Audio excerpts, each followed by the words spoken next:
Listen to the conversation between Bob Wills, who is a foreign student advisor at a language school, and Angela Tung, who is a student, and complete the form. First, you have some time to look at questions 1 to 8 on the form now. You should answer the questions as you listen because you will not hear the recording a second time. Now listen carefully and answer questions 1 to 8.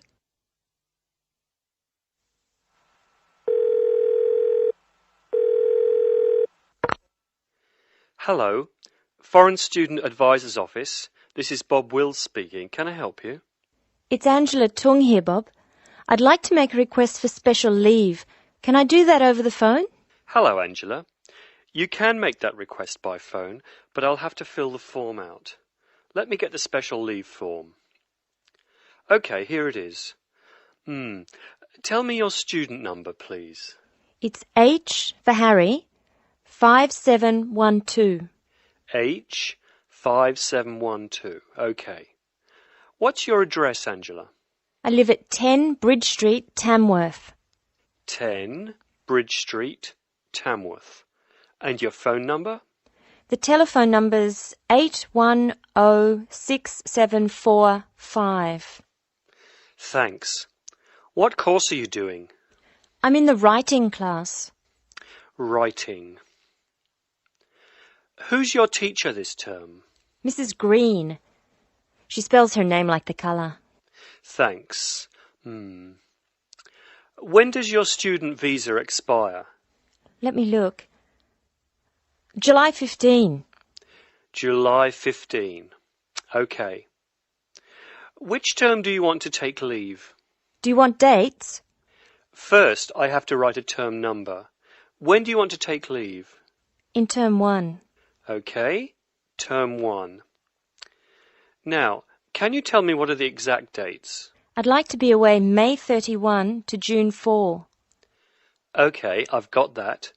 You'll miss 4 working days between May 31 and June 4. Is that right? Only 3. I'll be away over a weekend. I'll be back at my classes on June 5, so that's 3 days away. Look at questions 9 to 12.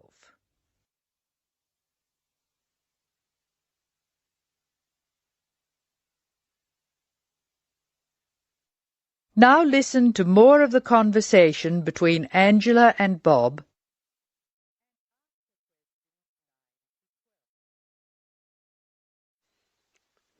Why do you want to take leave, Angela? I'm going to visit my Aunt May. She's my mother's sister. She and her husband are my guardians while I'm here. Where do they live? About 50 kilometres from here, near Armadale. Do you have to take so long if they live nearby? My mother is coming with me. She's come for a holiday, so she wants to have some time with May. And I want to spend some time with my mother too. Aren't you going home soon? I've applied to extend my time here. I expect to go home in 12 months. That is the end of part 1. You now have half a minute to check your answers. Now turns to part 2. Part 2. You will hear a presenter on a radio phone-in show. The presenter is talking to a woman who was bitten by a poisonous spider. First, you have some time to look at questions 11 to 15.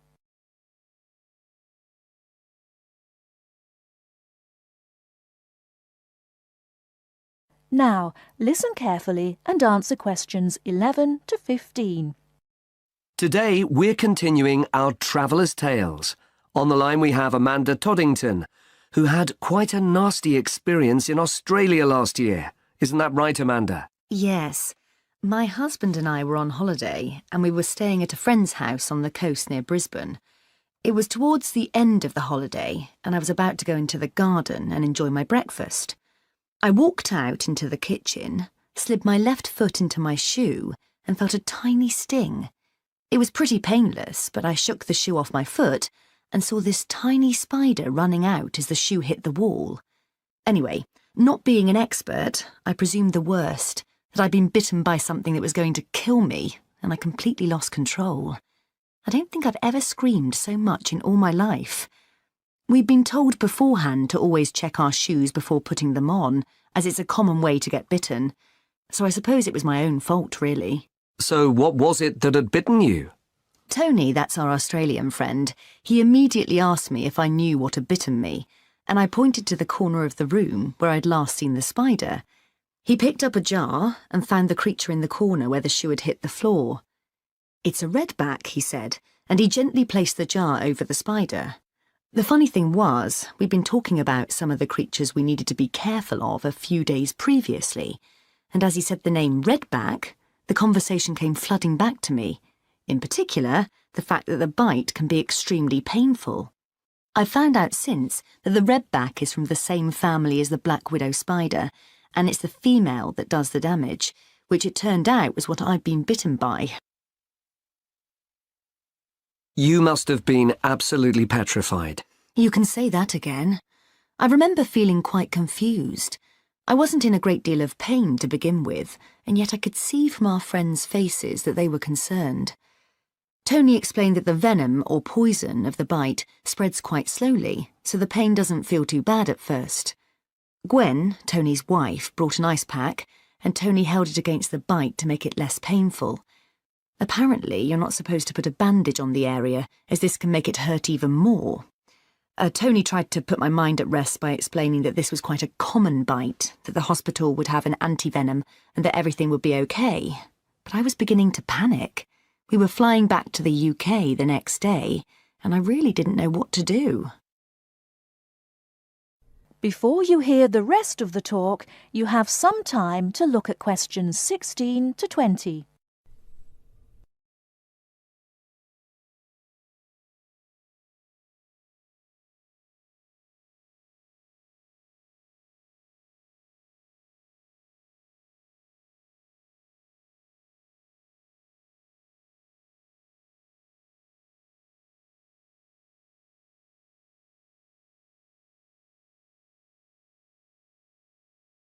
Now listen and answer questions 16 to 20. So what did you do? Well, Tony phoned the doctor, who told him to check my symptoms for the next hour or two. As time went on, the pain became very intense, from my foot right up to my knee. My husband was on the internet and was reading out the possible symptoms. I wasn't feeling sick, and I hadn't yet developed a fever, but I had a terrible headache, and my foot was beginning to swell up.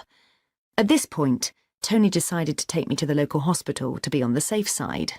I really didn't want to go, as I had visions of being kept in for days and all our plans being spoilt. But Tony and my husband insisted. When we got to the hospital, I was relieved to see how casual everyone was when Tony explained I'd been bitten by a redback spider. They told me to take a seat and got on with their work. And did you receive any treatment? By the time I got to see a doctor, the pain was very intense indeed, and I was getting quite upset. The doctor decided to give me a dose of an anti-venom, which he assured me would eventually deal with the problem. Unfortunately, he also explained that it wouldn't have an immediate effect and the symptoms might last for several days. But the story has a happy ending. My husband managed to book us onto another plane 1 week later. And even better news was that the symptoms of the bite finally cleared up after about 24 hours. Within a couple of days, I was back to normal again. So thanks to the spider, we managed to extend our holiday by a week.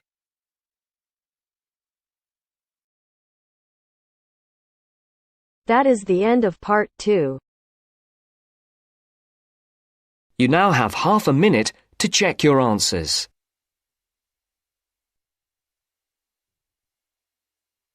Now turns to part 3. Part 3. You will hear a talk by a wildlife specialist on a type of bird called a kiwi. First, you have some time to look at questions 21 to 25.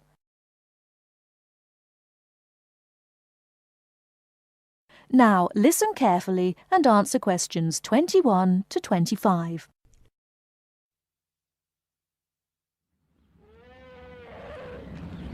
Ladies and gentlemen, welcome to Auckland Zoo on this sunny Sunday afternoon and to our special Kiwi fundraising event. My job is to tell you all about the amazing little Kiwi, and your job, hopefully, is to dig deep in your pockets. Now, for the benefit of our overseas visitors here today, I should explain first of all that the Kiwi is the national bird of New Zealand, and sometimes New Zealanders themselves are known as Kiwis. Now, while Kiwis in the wild are a rare sight, the Kiwi as a symbol is far more visible. Apart from being in toy stores and airport shops all over the world, you'll find them on our stamps and coins. The Kiwi is the smallest member of the genus Apteryx, which also includes ostriches and emu. It gets its name from its shrill call, which sounds very much like this. Kiwi! Kiwi! Kiwis live in forests or swamps and feed on insects, worms, snails and berries. It's a nocturnal bird with limited sight, and therefore it has to rely on its very keen sense of smell to find food and to sense danger. Its nostrils are actually right on the end of its long beak, which is 1/3 of the body length. Now, here's an interesting fact. Although Kiwis have wings, they serve little purpose, because the Kiwi is a flightless bird. Since white settlement of the islands, Kiwi numbers have dropped from 12 million to less than 70,000. And our national bird is rapidly becoming an endangered species. This is because they're being threatened by what we call introduced animals. Animals which were brought to New Zealand, such as cats and ferrets, which eat Kiwi eggs and their chicks.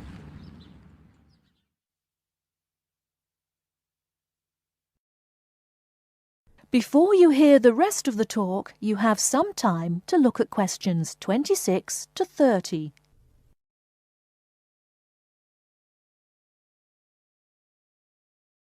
Now listen and answer questions 26 to 30. And so we have launched the Kiwi Recovery Programme in an all-out effort to save our national bird from extinction. There are 3 stages to this programme. Firstly, we have the scientific research stage. This involves research to find out more about what Kiwis need to survive in the wild. Then secondly, we have the action stage. This is where we go into the field and actually put our knowledge to work. We call this putting science into practice. And then we come to the 3rd stage, the global education stage. By working with schools and groups like yourself, as well as through our award-winning Kiwi website, we are hoping to educate people about the plight of the Kiwi. As part of the action stage, which I just mentioned, we've introduced Operation Nest Egg, and this is where your money will be going. It works like this. It's a 3-stage process. First of all, we go out to the Kiwi's natural habitat and we collect Kiwi eggs. This is the tricky part, because it can be very difficult to find the eggs. Then, in safe surroundings, away from predators, the chicks are reared.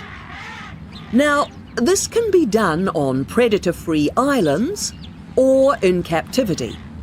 They're reared until they're about 9 months old, at which stage the chicks are returned to the wild. So far, it's proving successful. And since we started the programme, some 34 chicks have been successfully raised this year, and their chances of survival have increased from 5 to 85%. However, it's not time to celebrate Kiwi survival just yet. About 95% of Kiwi chicks still don't make it to 6 months of age without protection, which is why Operation Nest Egg is so important. And we ask you to give generously today.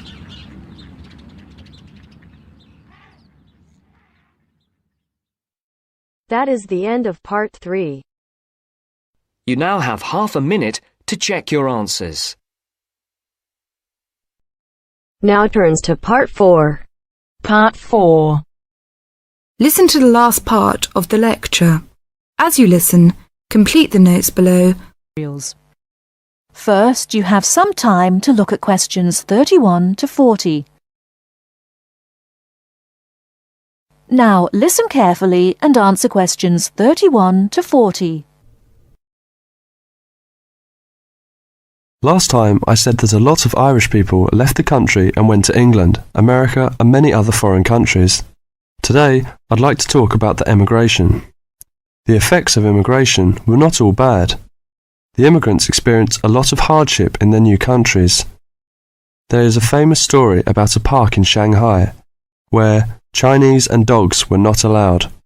Well, in England, until into the 1950s, signs for jobs sometimes read, "Irish need not apply."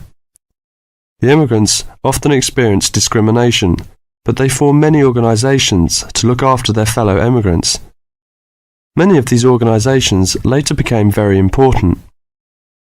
In America, the Irish chose politics as the way forward, and significant cities were controlled by Irish politicians. This movement reached its peak with the election of John F. Kennedy in 1960.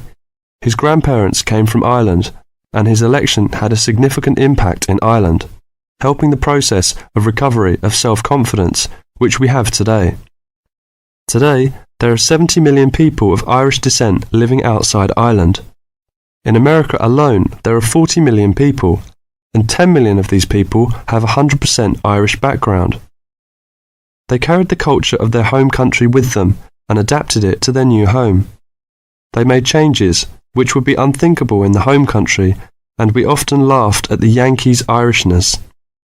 In fact, any immigrant who came back to live in Ireland, often after many years, found it very difficult to fit into Irish society again.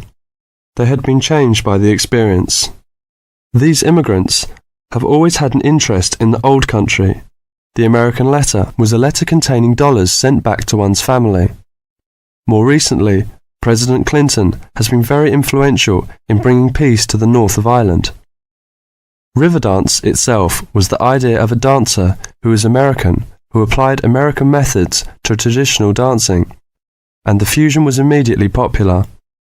Modern Ireland has been able to use the disaster of the last century to learn modern marketing techniques and apply them, without at the same time losing what is distinctive about itself. Riverdance is a demonstration of that distinctiveness. That is the end of part 4.